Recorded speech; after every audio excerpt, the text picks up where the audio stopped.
next balancing technique that we're going to explore is prayer. Every religion on the planet has special customs and traditions around praying. Some religions pray as needed. Some religions pray at bedtime.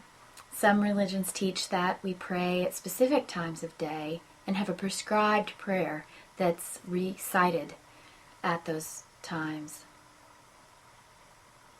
All of these kinds of prayers are appropriate. Any prayer will bring us into a deeper connection with the divine as long as we're in the prayer authentically. If we're saying a prayer rotely, it's not going to work.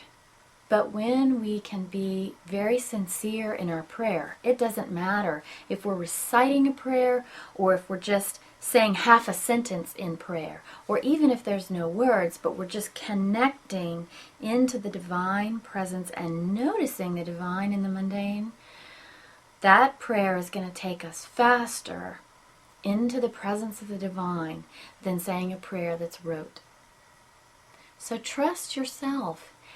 The idea with prayer is to develop a relationship with the divine. And the divine has a current that runs through everything, physical and non-physical.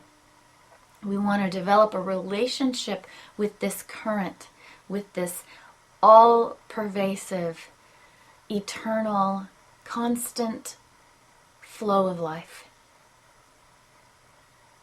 And as we practice praying and connecting to this ever-present being, then we can expand it. We'll notice that it begins to expand and become more rich as we move along.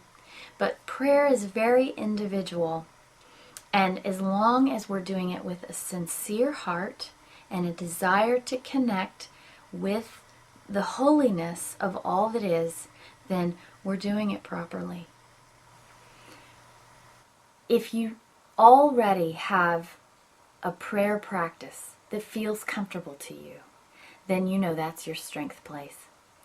But if you don't, and if you're one of those people that prayer kind of maybe feels a little uncomfortable, then let's talk about what prayer really is. Prayer is simply noticing the divine within everything we can encounter. Prayer is noticing the divine in the mundane. It's easy to notice the divine sometimes when we're having a mystical experience of profound proportions, right?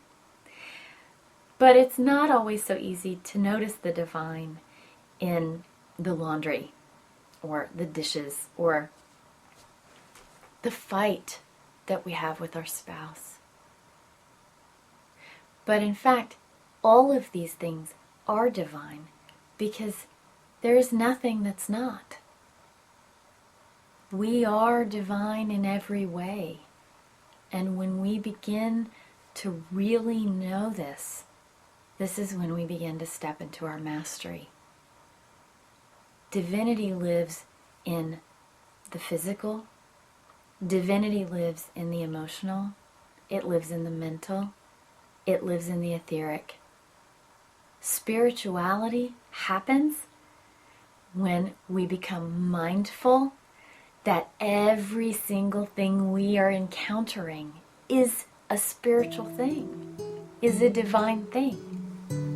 So prayer is becoming aware of the holiness of the moment.